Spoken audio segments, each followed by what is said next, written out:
Right, for this trip, we're on Brasenose 2 at the lovely Linear Fisheries in Oxfordshire. Really prolific venues, day ticket venues obviously, so we're a bit crowded in, but there you go, such is life. We found a peg this morning, I slipped in as the gates opened, dropped in here, parked the van behind it, there was quite a few fish showing, I'm guessing it's about the 90-yard range. So all I've done to start with, I haven't worried about what's out there, they were showing there, I just want to try and get a bite. I put 3 rods out, they're all in a little line where they were showing, a couple of solid bags, little plastic rig with a bag of pellet. Now, that may or may not bring me a bite. I'm going to give that about an hour, or unless they stop showing completely. There's not a lot of chance for a move this morning yet, as I can see, so an hour on that, who knows? I'm hoping for a quick bite. If we haven't had one, the rods will come in, I'll start adjusting the rods, bit of bait maybe in the swim, there is a lot of fish in here, bring them into us. We've got a couple of days fishing ahead of us, but how cool is this place? Brasenose 2. I'll say it's very prolific. What we've got, I think it's the largest lake on site as it happens, it's about 45 acres. I've done bits of work here over the years. A day's angling on it, if you're getting it right, you'd expect something like 10 plus carp, but there is a lot in here. I think you've got about 1,500 carp in 45 acres. Most of them are sort of about 17 to 21 pounds, a few smaller ones slung in. They like a bit of food, so as the trip unravels, we'll hopefully bring a couple of 2 or 3 of them big shoals in, have a fair bit of hectic action, but we'll wait and see. You know, again, it's very prolific, but you could also be at the complete wrong end of the lake for them 1,500 fish. Fingers crossed we're not. All we can do, time will tell. But for now, all I've done, I've got 3 rigs out, 2 solid bags, 1 little pink plastic stack. I just want to get a bite. Not worried about bringing a shoal in, I want to nick an early fish, and then we'll worry about it. We've got a couple of days angling ahead of us, then I'll address the swim, find a bit of a feature if there's any out there, bit of food on it, and hopefully get a bit of hectic action.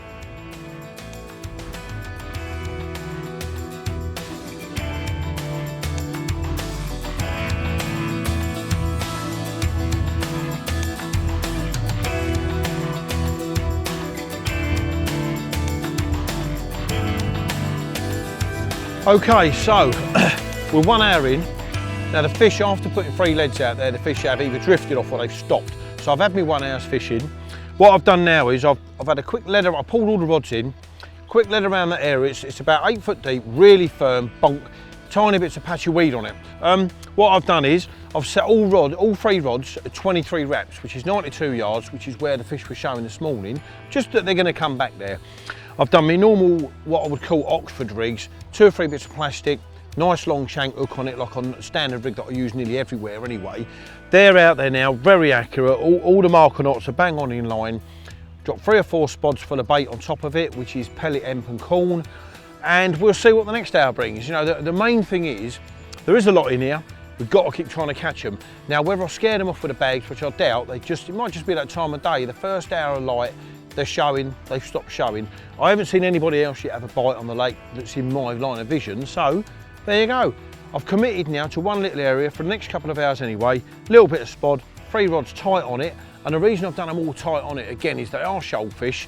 We are trying to drag a shoal in, and I'm not here for 1 bite, I'm trying to get multiple bites. So it's not necessarily mean all 3 rods at the same time, but I want to get a bite, throw the rod aside, boom. If you've got a shoal of fish in there eating, you've kept them all tight, this happens loads. This is how I fish. I don't fish for a bite, I fish for loads. So there you go, enough of my yakking. I've adjusted it all completely, so it's nice doing this because it's almost like starting a new trip. So we've given up on the single hook baits now, bit of food's been applied. Again, fingers crossed, and hopefully we'll have a nice carp to show you in the very near future. Right, the rods are doing what they're doing, and we can do no more. There you go. So I'm going to knock up a few spare rigs.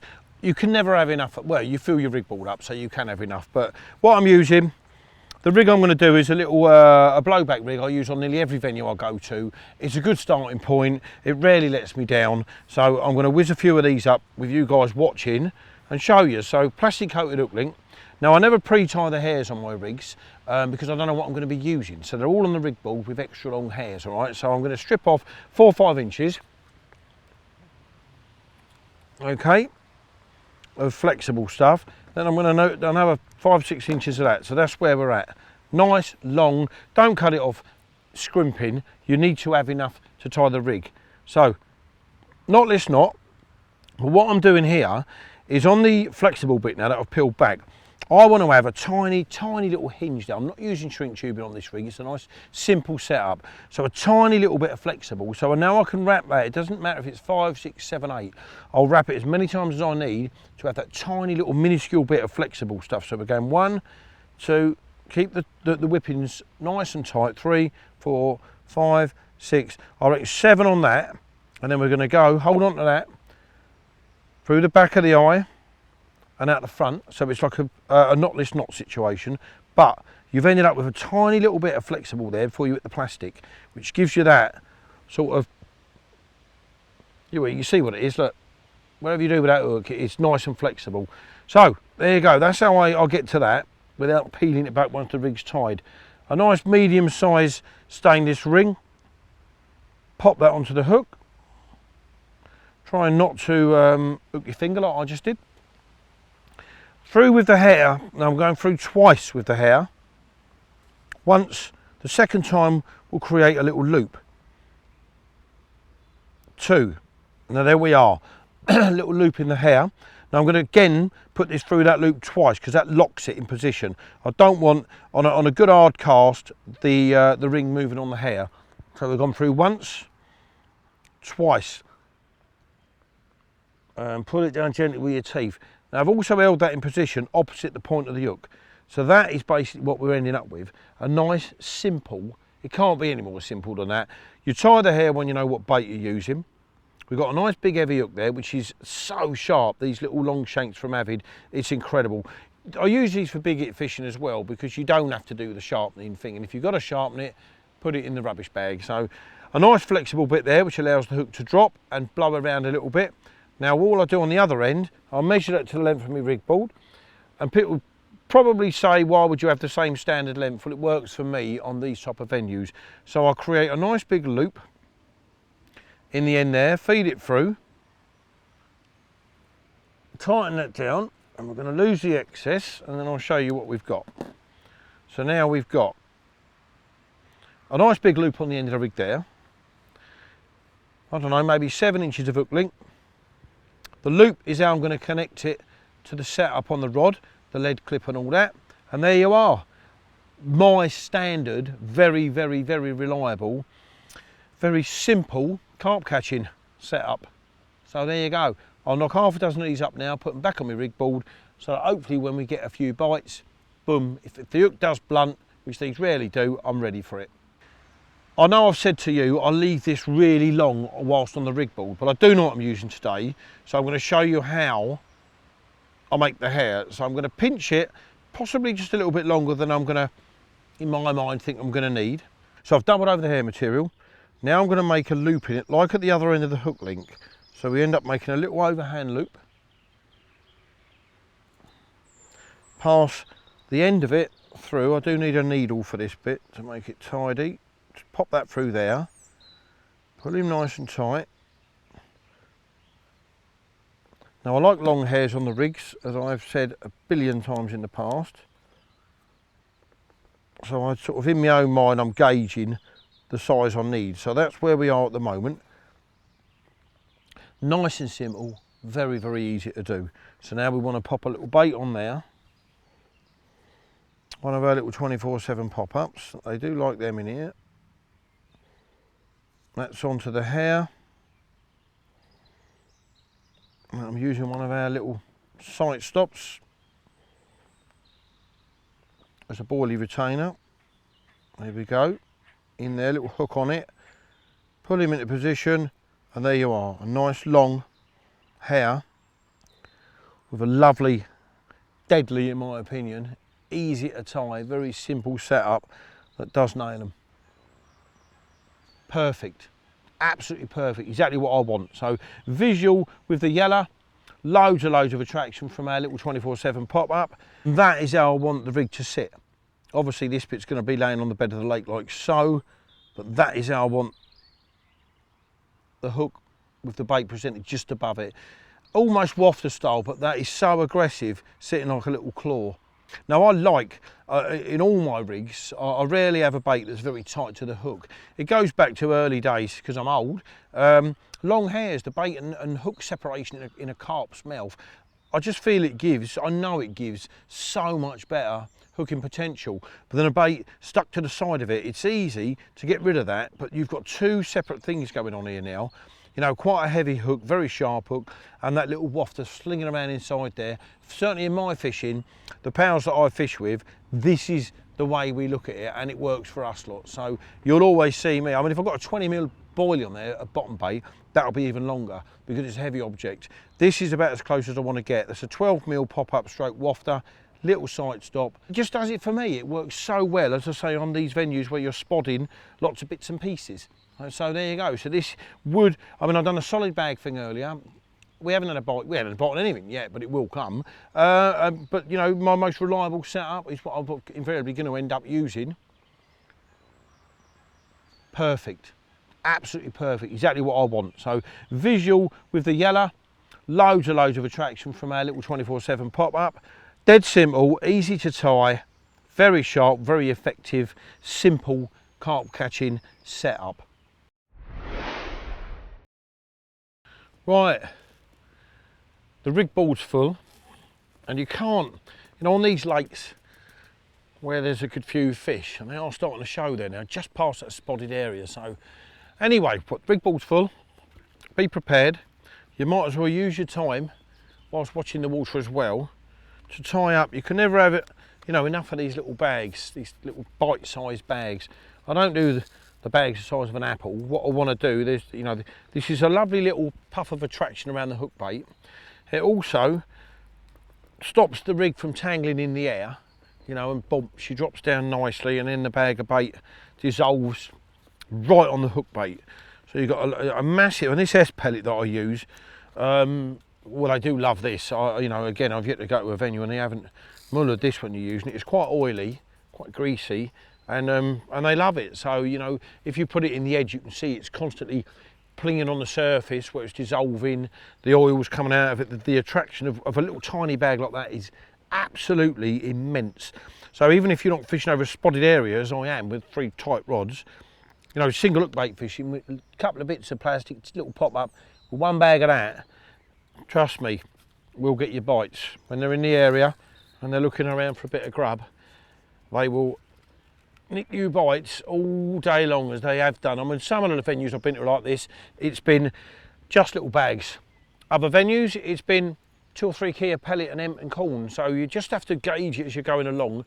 I honestly thought this morning we'd have rushed in a couple of little bags and nobbled one, but I haven't seen anybody else still have a bite. They are starting to show now. And as I said earlier, last time I was here, it was early afternoon and we had a hectic spell. So small bags, you know, utilise your time between bites, hopefully. Stock up ready, because if a shoal moves in, and when a shoal moves in, should I say, it can be rather hectic. And I don't then want to be sitting there with wet hands, tying bags, tying rigs.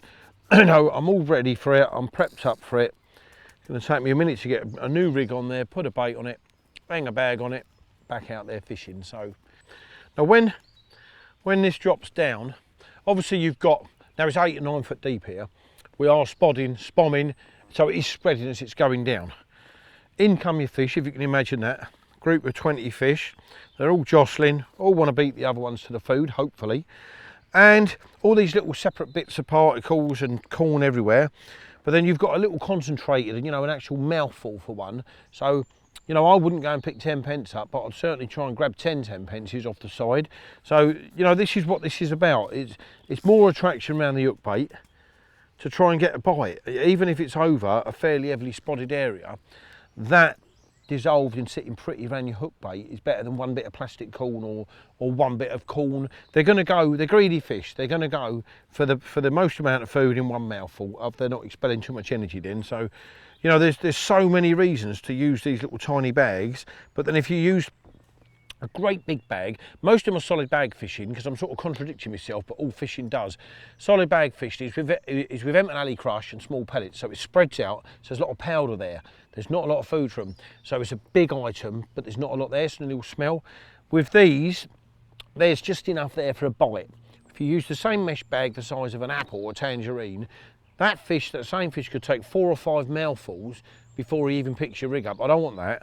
I want to get bites as fast as I possibly can when the situation changes into the fact that they're eating now, let's catch them. So be prepared.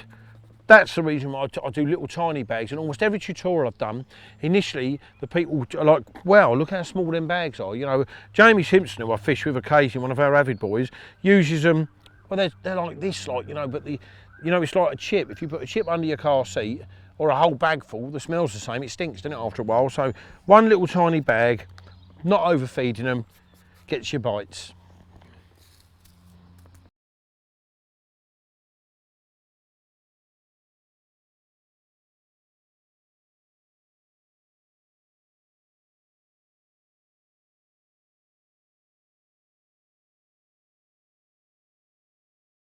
I'm spodding stroke spomming tight because in our own minds, I know it's 8 foot because I've done that bit. I know it's smooth with little bits of weed because I pulled little bits of weed in. I'm trying to feed onto an area the size of possibly a bivvy.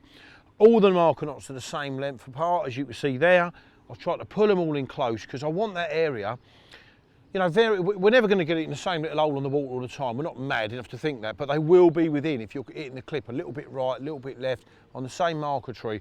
I want to bring them in to this little feeding area and get a shoal of fish going absolutely ballistic on the bait. So that's what it's all about. These heavily stocked venues, they fish so well when you do it that way. And I'll keep saying it, and I will keep saying it, we're not here for a bite, we're here hopefully for loads of bites. So that is the whole purpose behind spodding stroke spomming close, the marker knots, the yardsticks, the lining it up with something on the skyline, all them little percentages come together to hopefully create a situation where we're going to catch a few fish. So hopefully that, well, I know it'll happen, whether it's in the next hour or the next 2 or 3 hours. The last time I fished here a few weeks back, most of the carp come early afternoon, so we'll wait and see. A couple of days ahead of us yet. Right, being one of the most impatient anglers on earth, I can't sit still. I have to keep trying something. There are fish showing probably 5, maybe 10 yards beyond the baited area. Eventually, I know they'll get on it, but I don't do eventualities. So, the spod bits I'm using is loads of little dumbbells of the 24/7 bait that we're, you know, in the process of making at the moment. But that aside, I made this up yesterday. Loads of tins of F1 corn, loads of tins of hemp. But the dumbbells will have taken on the F1 flavour. It makes it a massive attraction out there. But it clearly isn't working at the moment at speed, although it will. So what I'm going to do now is, on these prolific venues, spodding or spomming, bang, bang, bang, that noise, it definitely brings them in. I'm not happy that they're 10 yards past me. I'm not prepared to go to other 10 yards because I've committed to a bit of a baited area at the moment. That may change later. So what I'm going to do now, I'm going to do just pure corn. Nice bright yellow, it'll flutter down through the water table obviously. I'm hoping with the noise of the spod, which is a slap, slap, slap, that fluttering down there, it'll bring them in and I'll get bites faster. I don't like waiting for anything, so may or may not work. It's not going to hurt it anyway to put a little bit more food out there. So when a big group of these comes in, hopefully we get a few lift-offs at the same time. So there you go. I'm going to leave you with that thought. You can sit on your chair, we all do things differently, and read your book. I find that impossible to do. I know there's bites to be had. I find these venues frustrating. I actually fish better for big fish these days because I'm so impatient. On these venues, there's so many carp out here, I think we should be getting a bite at least every 30 minutes. You should get a take, if not more. So I constantly work at it. I'm going to start working at it now. A couple of tins of corn, which is what, maybe 5 or 6 spoms, bang on top of the area. Let's see if we can't buy a bite.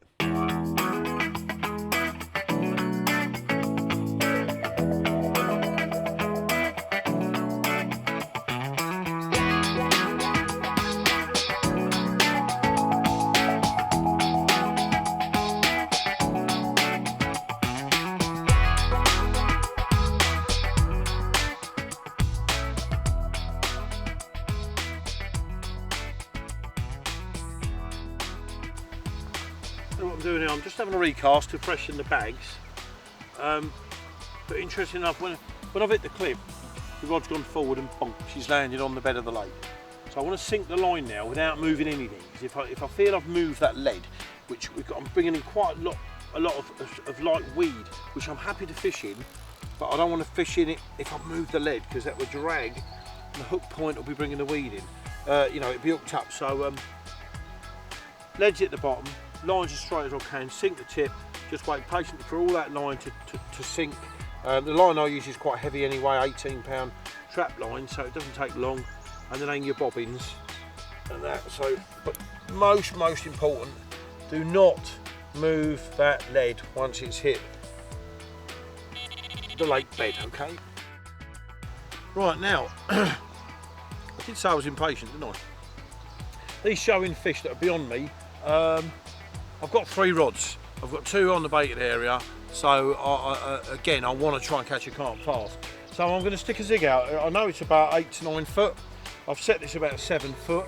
They're in the upper layers obviously at the moment. I know they'll drop on the bait when they feel right for it. But till then, you know, always try and get a bite. So we've got a zig about 7 foot. Nice little bright orange topper there. Zig lights, nice and bright on the top, dark from underneath. I want, you know, ideally, should I say, I want a zig to sit a couple of foot beneath the fish so they can see it. It's a predatory style of angling. As they swim past, they grab. It's a bug that's coming up through the water table. Who knows? But they work. So I've set it at 7 foot. I'm going to put it beyond the baited area. I haven't put the line in the clip. The knot will go out with it. Irrelevant. I'm going to go probably 20 yards past it, so probably 100, 110 yards.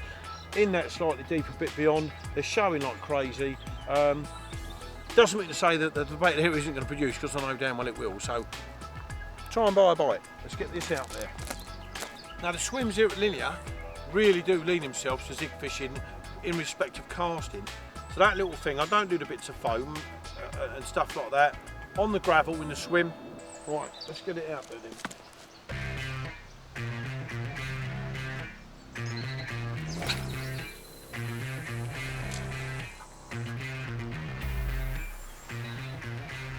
Now I'm happy with that. That's gone about 20 yards past where the others are baited. I know it has because of the elastic on the reel. So that's in amongst them where they're popping their heads out and all that. They're definitely up in the water.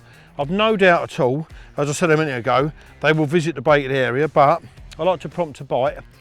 Now I'll only give that, I'll give that less than an hour at that depth. If I haven't had a bite, first thing I'll do is drop it a foot down in the water. It's going to be about 18 inches beneath the surface now, so then I'll go down a bit and down a bit. Also, while I'm doing that, I'll keep bringing the changes on the colours.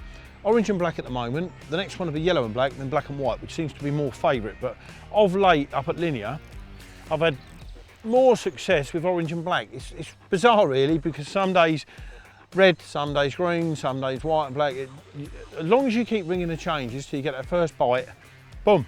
You know, it's working at it. We're actually, we're fishing from, not waiting from, and I love that. It's what I've always done, it's what I will always do. Mr. Impatient.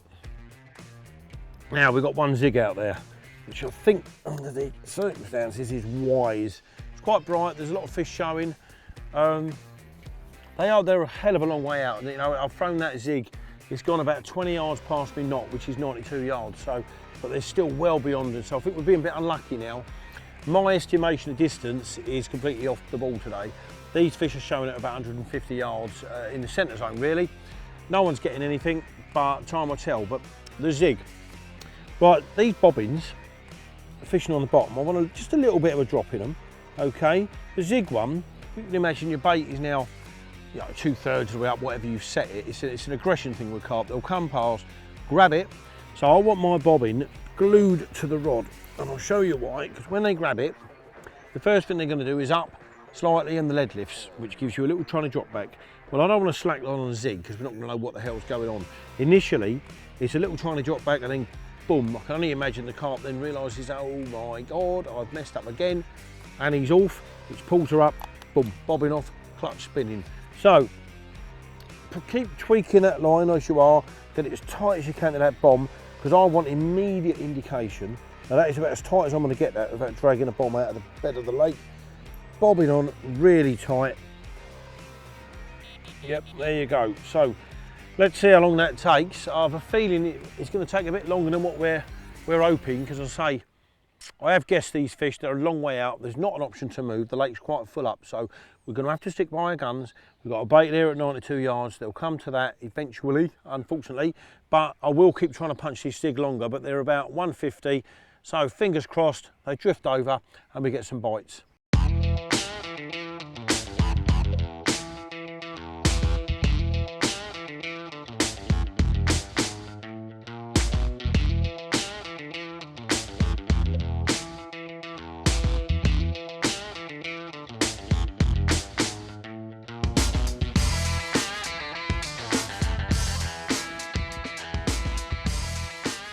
Right, them fish that are 150 yards plus away from us. Turns out the guy opposite who caught a couple, he's had a few now to be fair. I know him, it's a good friend of mine, Mark Bartlett. I didn't realise he was here doing some other work.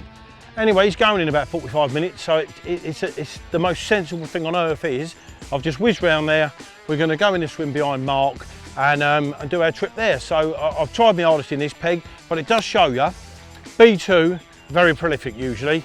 When you're not on them, doesn't matter who you are or how good you think you are, you ain't catching them. So it is, you know, they will come to you at the duration of a trip, but I'm not prepared to sit here. Mark's on them, we're not, rod's in, we're moving. So, irrelevant, the fact is I've put half a bucket of bait out there, wrapped the poles, worked me trolleys off today. Doesn't matter, if the fish ain't there again, I'm going to say it, we ain't going to catch them. So, the bivvy didn't go up, which is another great thing on these venues. Leave it in the car, you only ever parked within 100 yards of your car. So, there you go. Leave it in the car, we fed them, they're not here, I'm gone.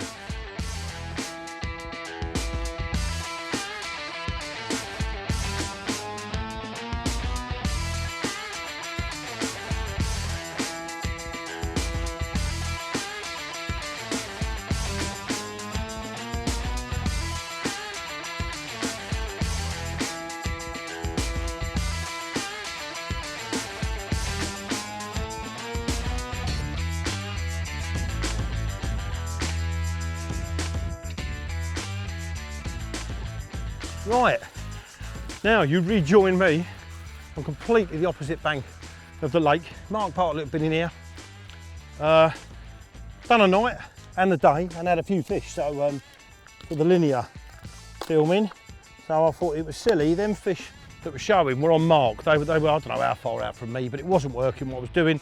So bite the bullet, we'd put a bit of bait out, bite the bullet, get round here, because the swim became available. You're silly not to take up on that opportunity. Now what I've done here is, I haven't fished the same area as Mark because he fishes like 7 miles out and I'm not quite as beefy as him. So I've had a little cast around and I found a nice bumpy bit at exactly 19 wrapped around the yardsticks. So I put 2 little baits on that and I've thrown one as long as I can with a 20mm oily code red on it, which I've got a lot of faith in that, just single hook baits. And I'm going to put, well, I'm putting now about a dozen spoms on the 19 wraps Mark and see what it brings. I've seen a few since I've got here. Again, I think when you're spomming and that, it's an easy water usually, but they tend to move off you a little bit.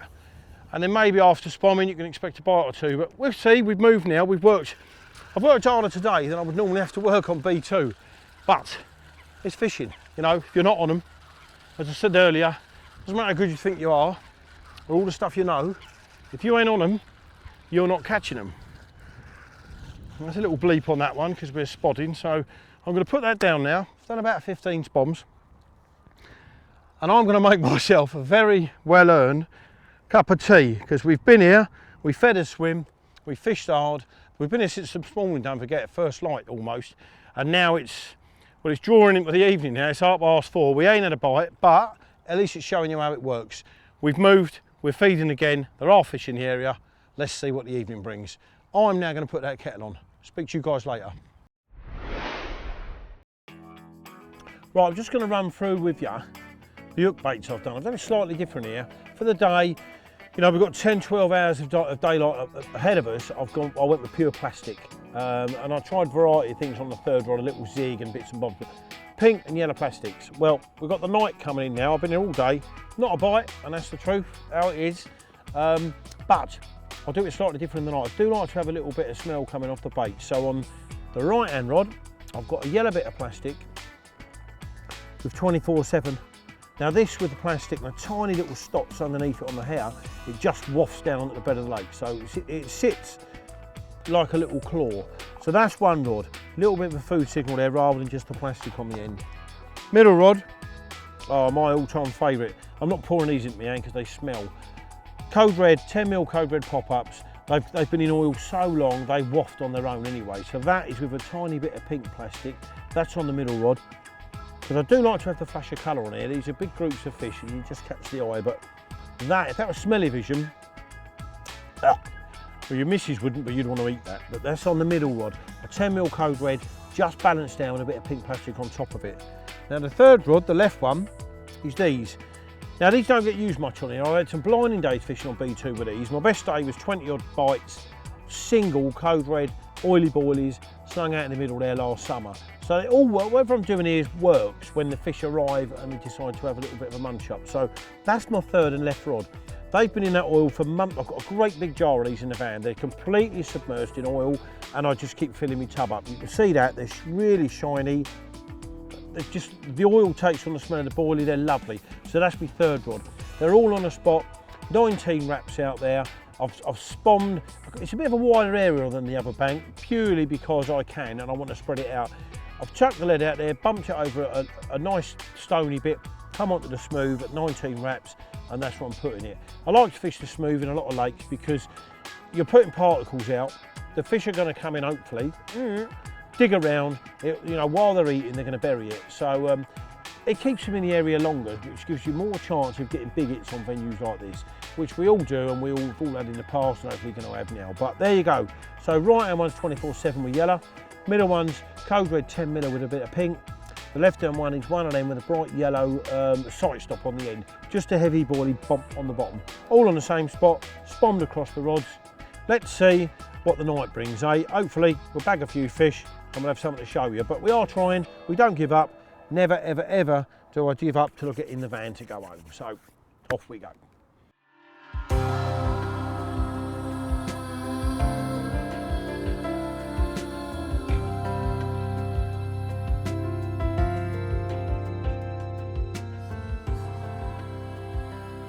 Right, it's now 6:15 in the evening.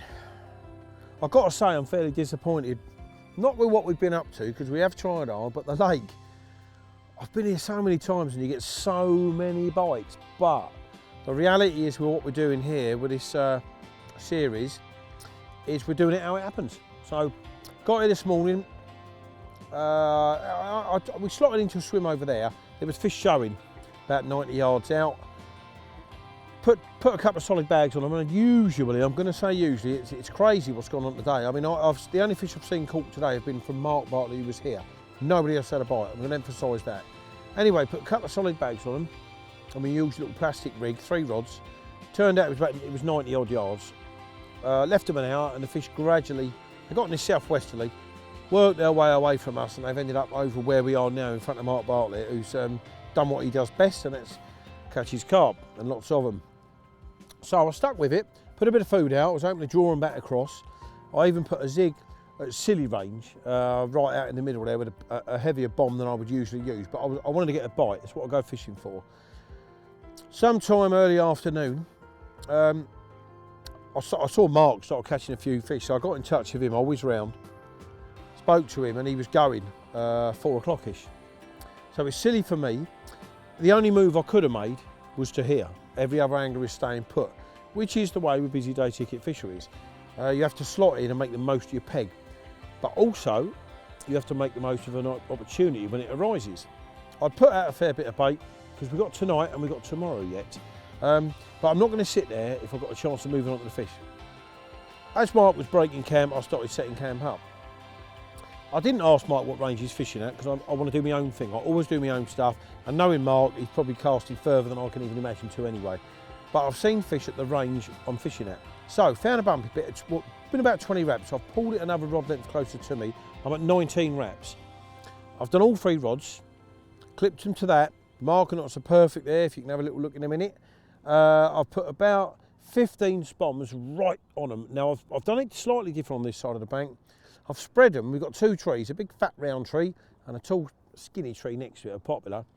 I've covered both of them, which I'm guessing is about a 10-yard strip out there. They're all the same range, it's all soft. And that's where we are at the moment. I'm only just starting to see fish since my bombardment. Generally on here, if it was on form, which it was for Mark clearly, you get bites straight off to spomming. I done an open day here just the other day and we had so many bites, it was ridiculous. It was lovely for the members of the public and that, but as I said at the start of this little chat, we're doing it how it happens. If we catch a few, we do. It won't be if we didn't that we haven't tried. We've moved swims already. We didn't put the bivvy up all morning just in case an opening come up. An opening arose, we've moved to the other side, now I'm set. It's drawing in with the evening. I've already explained what baits we've done in an earlier little chat. And that's it, really. You know, that's my day's angling. Quite disappointed, not disappointed in what we've done, but quite disappointed the fish haven't reacted to it. But what do you want me to say? It's carp fishing. We catch them, sometimes we don't. As easy as the venue is, and as good as we think we are, with all the knowledge we've got, all we can do is try. They still have to play their part. So hopefully, either later this evening or by the morning, we'll have a result to show you. But again, I know I keep repeating myself, it will not be for want of trying. So cheers.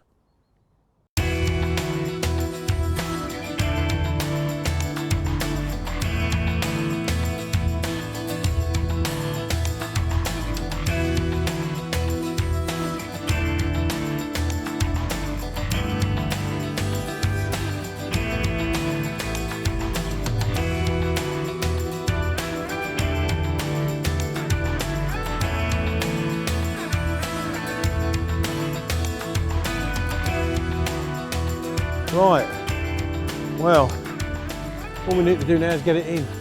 We've waited a long day for our first bite. But all the baiting, all the waiting and moving and grooving, whew, we've got a bite. Absolute melting off. And I think this is a little tiny code red one. We'll see in a minute, won't we? Irrelevant, we've got a bite. They've been showing and it's been slicking up over the top of the bait for quite a while now, for the last hour I'd say. So you know, we know they've been there. When that's happening, it's almost just a matter of time. We've gone under that other line now. All we need now is a bit of an headache, isn't it, with these lines? And steer him in.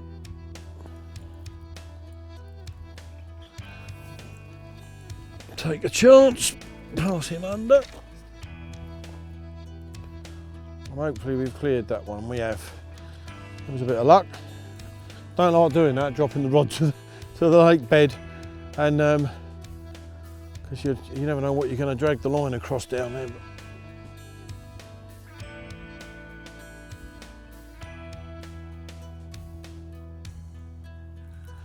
I am also being a little bit gentle because it's our first bite. And there he is. Little humpy backed mirror.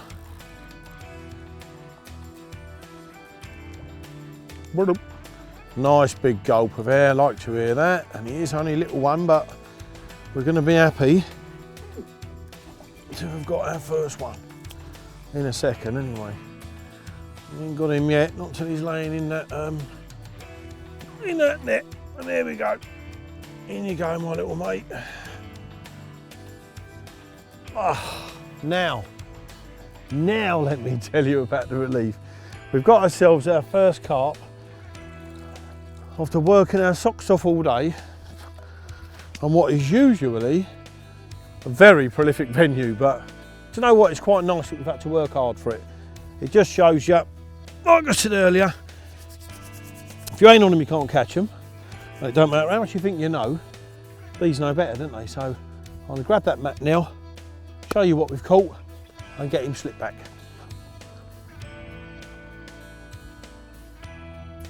Now that is what I've waited all day for. Couldn't be happier. Not always about great big carp. I go carp fishing for carp, and I'm very, very happy for that. We've worked hard today. We've chased around the lake. We've fed and baited 2 swims, marked them, yardsticks, done the whole shebang today. And just on dusk, they've turned up on the area and we've had a lovely little mirror carp. I'm guessing he's about 12 pounds. 12 pounds for me of sheer happiness at the moment. So thank you very much, Mr. Mirror Carp. I'm going to slot him back then. Better rewrap that rod. It's the middle rod, I'm fishing 3 tight together. So I want to get that back in between the others before it gets too dark. So we'll slot him back.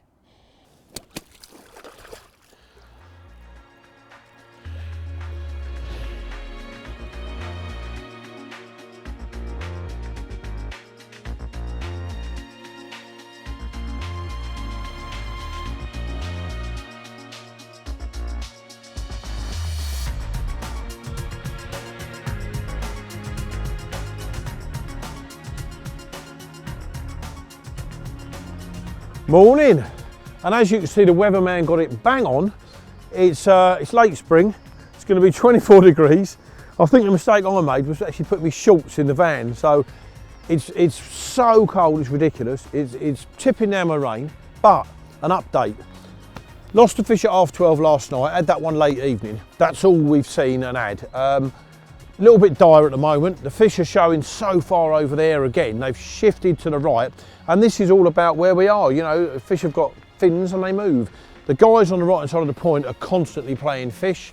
To get on that group of fish, I'll have to cast like Frank Warwick, which I can't do. So we've got to stick in our zone. I've put a big oily fish meal as far as I can in the direction of, not where the lads are fishing, I can never reach that, but where the fish are showing constantly. And I'm about 50 yards short, but let's hope one drifts over, picks that up. The spotted area, got up at first light, redone the 2 rods that are on that area. Another half a dozen spoms, because I had a bite at 12:30 last night and it fell off. So we've got the day ahead of us. We're not giving up. I'm actually loving this. This is very, very, very carp fishing weather. Not very good for what we're trying to do, but we've got the day ahead of us, as I say. We will not be giving up. Let's see what we can bring on board today.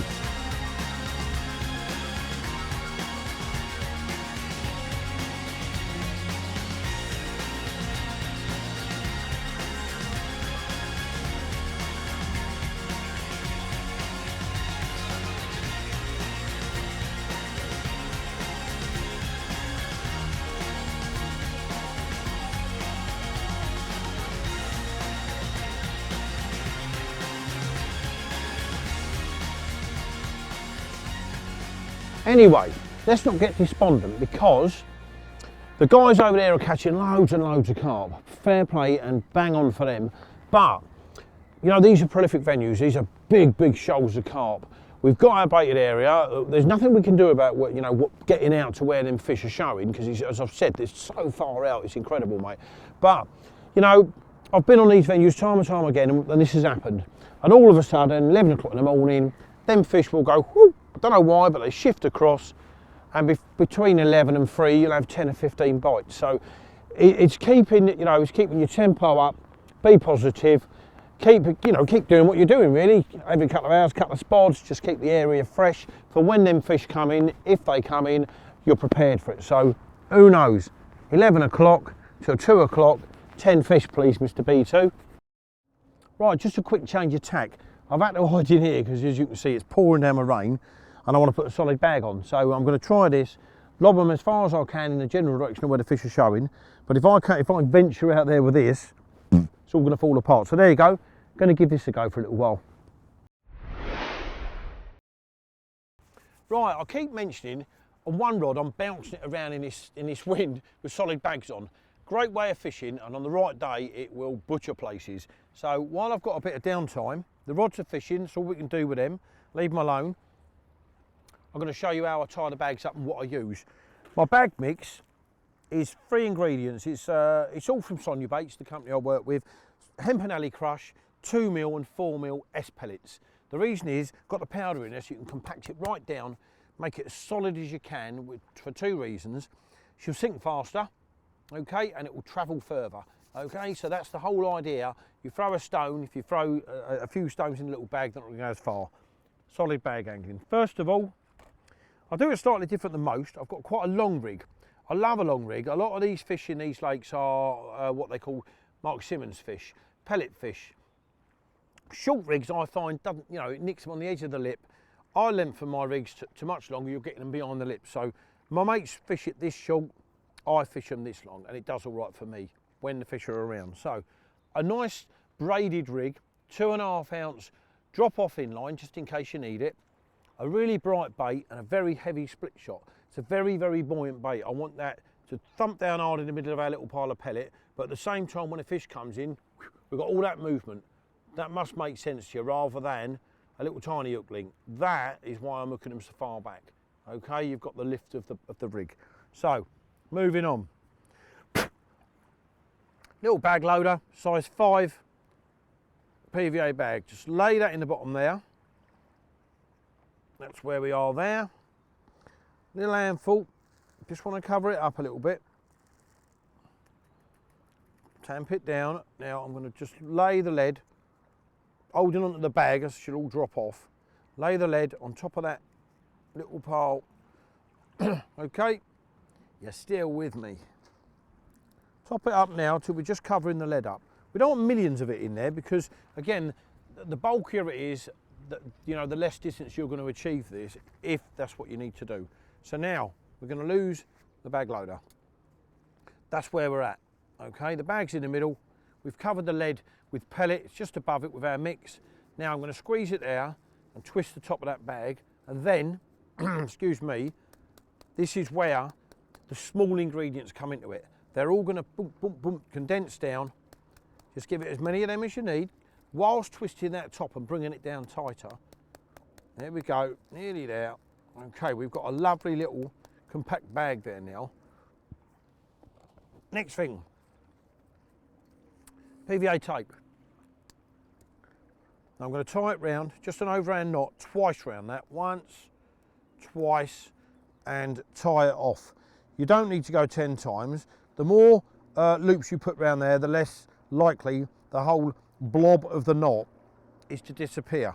Now I'm sure that doesn't make a difference to Mr. Carp out there in the lake, but it makes a difference to my confidence.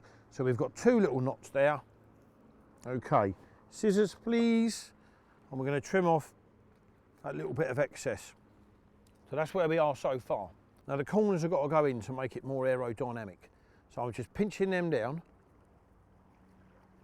Do them both there and show you before I lick and stick them. And that's where we are. Now, so we've got 2 little ear holes at the end there. Little bit of wet on your finger, just on that little tag, and push her over nice and tight. Couple of seconds holding it in place. There we are. Same with the other one. Just a little bit of damp. Don't wet it, soak it, because it will go straight through the bag. Now there you are. A lovely little solid bag. Takes you, what, a minute and a half to construct that. It's well worth it in your downtime, because when you get a bit of action, you're ready. And there you are. Tie a few up, it takes you a minute and a half, and it's well worth having a little pile of these in your bucket. Not forgetting, we've got these bag stems that we do, little loop at the top. Now what I do with my nylon is I tie a big loop in the nylon, pass it through there, pass the bag through, boom, drop it on loop to loop. There you go. Get a few tied up, nice and quick to change, just in case it starts to happen.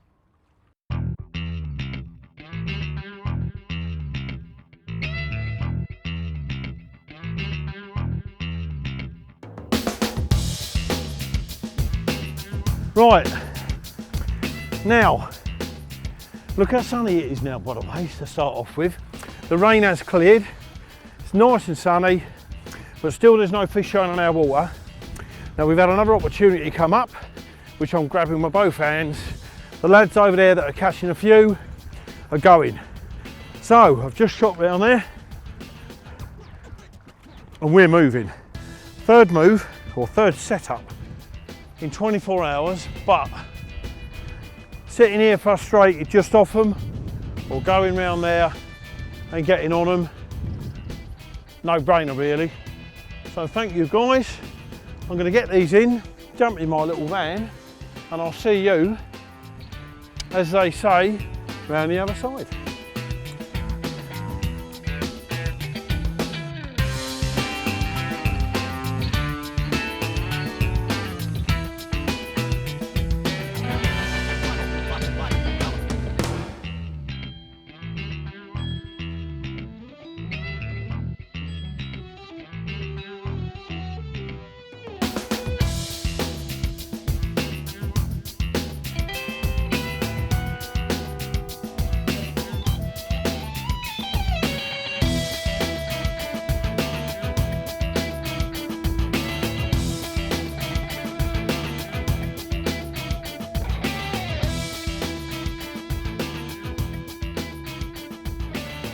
Right, obviously this is the third swim of the trip. Talk about the swims we've left behind us. The first one, there were fish there when we got here. Fished the solid bags for an hour or so and then committed a bit of bait to it. The fish gradually moved off us. The point I'm making is we put food out there. it wasn't happening. We weren't feeling the love in that swim. So there was no hesitation but to leave. You've got to move on. They're not there. It doesn't matter what you put in the swim, that will get eaten by fish or birds, or at some stage it will go, but not while you're there. It made sense to move over to the other side there, the big beachy area where Mark had caught a few, Mark Bartlett. Didn't fish his spot, he was fishing too far out for me, to be honest with you. He's a bit of a unit, Mark, and he catches a fair few, to be fair to the boy, but he was too far out for me to spom. So I found my own spot closer in, 19 wraps, fed it as normal, done about 20 spoms, 20-25 spoms of hemp, corn, pellet, my little boilies, and we managed to bite.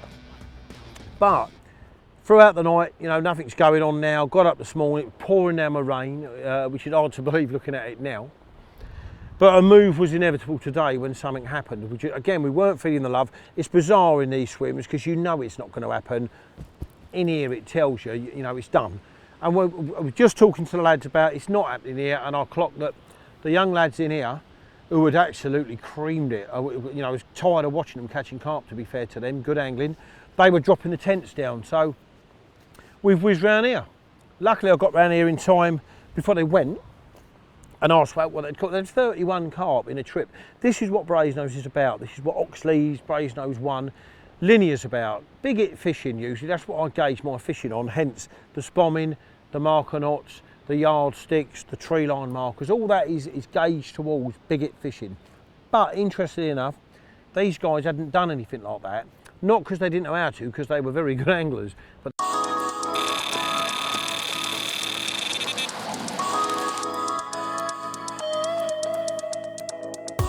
well, this is going to be,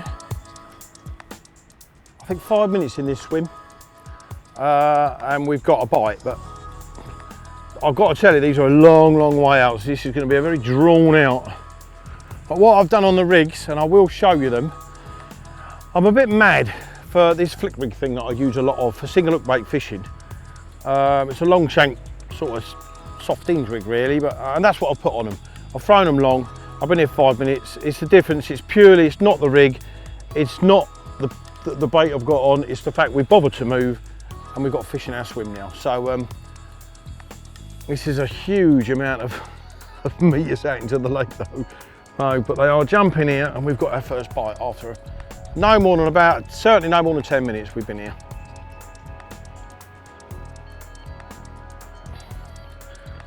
Motoring his way round to the left now, which we do not want because there's two guys to our left just round the corner. And they're on them as well, and they've had, to be fair, they've had fish quite a few this morning, up to 36 pounds, which is a proper chunk for here. Proper chunk. We're making some sort of headway on him now. Catching up with him, I think he's probably swimming the waters, to be honest with you. But what a great feeling this is, you know. We've been here now, I don't know, 30 hours. We've moved through them 3 times, which is a lot of graft. And if we can get this one, then we've got a just reward for it, really. You know, we've still got about 5 hours fishing left. Try and make the most of it. That's all right, he's only about 70 yards out now.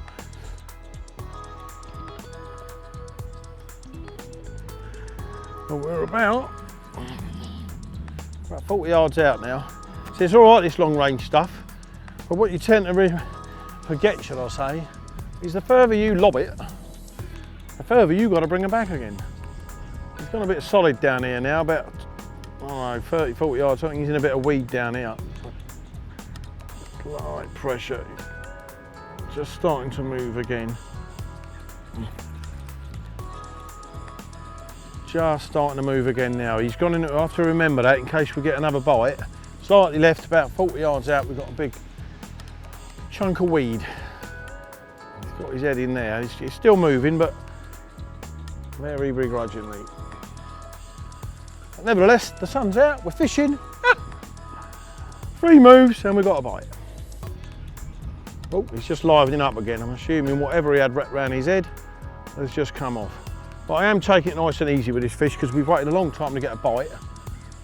And they do tend to fight a little bit mad when you get these close in. It's very clear water.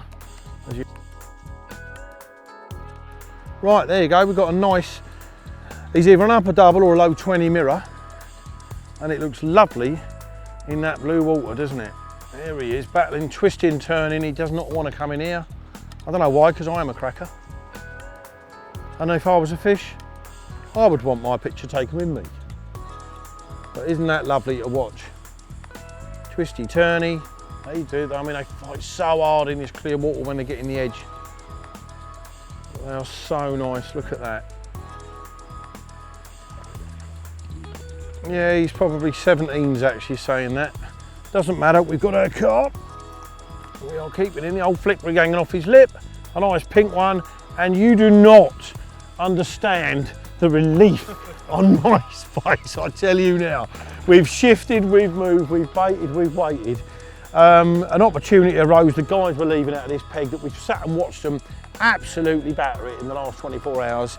But it just shows you, if an opportunity presents itself on these day ticket waters, because they are prolific and usually it's one a bung in certain areas, you've got to move on it, make the effort.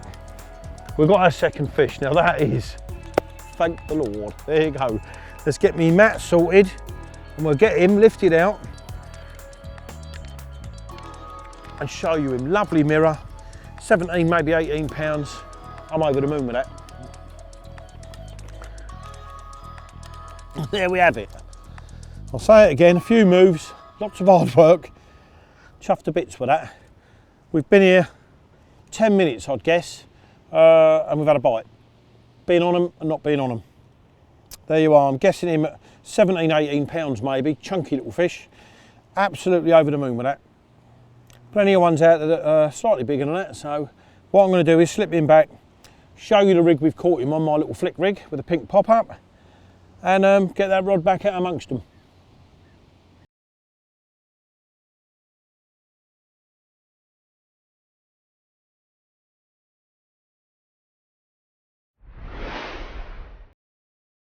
Right, there's the rig, the offending rig should we say. Not going to change it because these long shanks I use, they're needle sharp from the pack and they're sort of multiple hooks as well. I don't sharpen them, when they eventually go blunt, lob them away. So nice little pink pop-up. It's almost like a little chod section with a long shank. I call it a flick rig because every time I flick it in the pond, usually I'll get a bite. And it got a bite then. So it's ideal for single hook bait fishing, over boilies, whatever. I use it for every situation other than particles. So flick rig it is. And what I'm going to do now is flick it back out there, and hopefully next time you see that, it'll be hanging off a great big mirror or a common carp.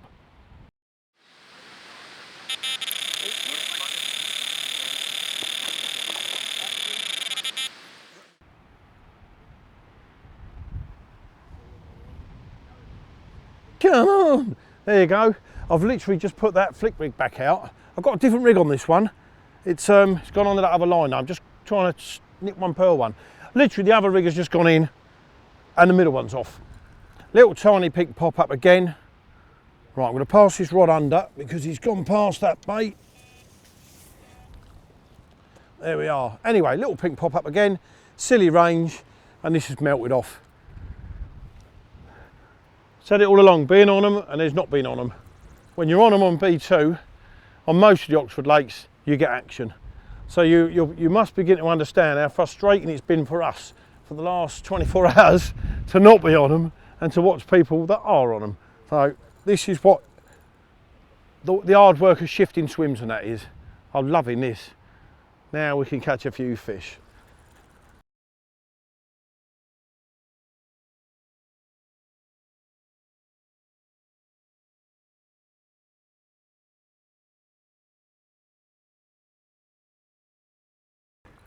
Well, that one, it doesn't feel anywhere near the size of the last one, but irrelevant.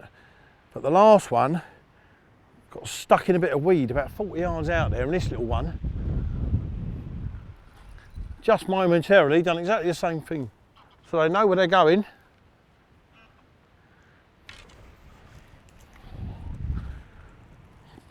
There's such a mix and match of styles of carp in this one, it's lovely.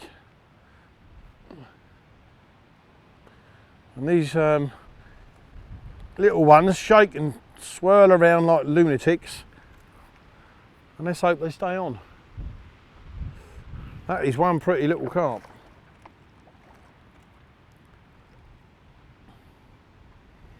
Anyway, all that spodding we've done, all the bait we put out, and now you're getting them on single hook baits. So it just pays to be a little bit flexible when you're angling. Oh, we missed that chance. And don't give up. That's it. Right, let's have him. There he is. Oh yes, number 2 in less than 10 to 15 minutes. Carp angling at its best. Look at that, carp. This is what I love. Catching them is what I love. Working at it is what I love. We've done all 3 today, and we've still got a few hours left. So back he goes. Where's the big brother? Mwah! Loving you, baby.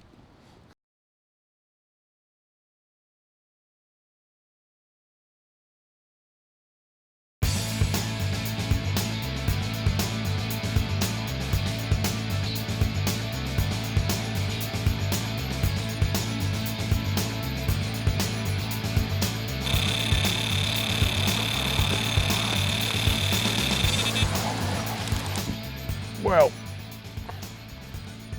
we had 2 quick bites, and then, oh, blimey.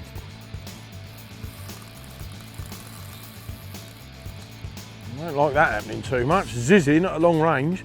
We had 2 quick bites. We've had about an hour sort of downtime, and this one's just, well, it didn't rattle at all. It's a real slow bite, and I'll tell you what, it's so strong, but they're, you know, it's spring, they are full of power at the moment, and this is such a long way out, but it's still boring down. Let's hope we've got one of the lake's better ones.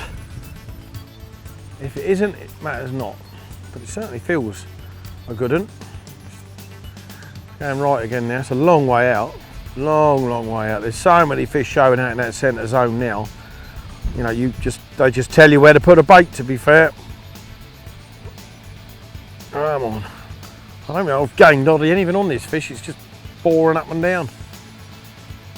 Now bear in mind how far out we're fishing.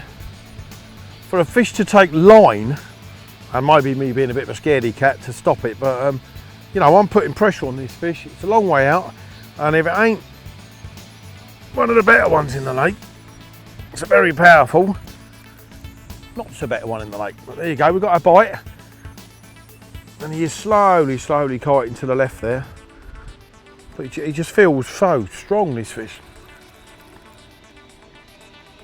Starting to gain a bit now. We are, I don't want to be in our neighbour's territory soon. I'll try and get him in. Just guide him in. Just keep steady pressure is all we can do. He is kiting horrendously left though at range. I'm afraid when you're that far out, there really isn't anything you can do about it. So you just got to keep trying to pump him and hope he changes direction. He's still a hell of a long way out, and he's going. But we are gaining now, so it's going to end up being a 13 pounder with muscles like Mark Bartlett. So we'll see, but we are gaining. I'm keeping my ear out for a buzzer in the next peg. I think so far we've got away with it. What your right arm's for, playing carp. Absolutely loving it. Beautiful day. You know, you look from this morning when we got up, it was pouring down with rain. Bit in the doldrums really. We weren't feeling the love in that swim. The fish we were seeing were right over here. Boom. And then Lady Luck played her part. The guys going home, and we managed to slot in, so this is exactly what we want.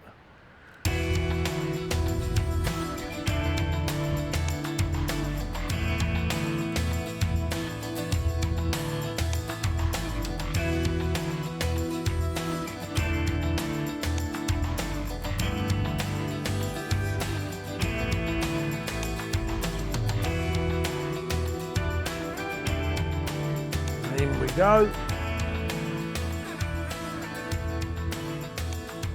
It's quite a good fish, that one. Do you know what? I might even weigh this one, because that is quite a good fish. He's short, but he's really chunky. No wonder he felt heavy out there, boring down all the time. Bear in mind we're about 120, 130 yards out, but we've got him in. I'm going to weigh him. He's definitely well over 20 pounds. Oh yeah, he's well over 20 pounds. So I'm gonna go and get the scales out the rucker and the weigh sling, and we'll have a little weigh on that one. Well chuffed. Fish number 3 for today, and a good one.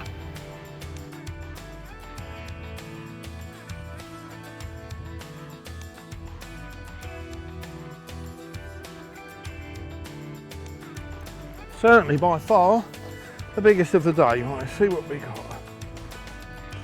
Oh. Very pleased with that one.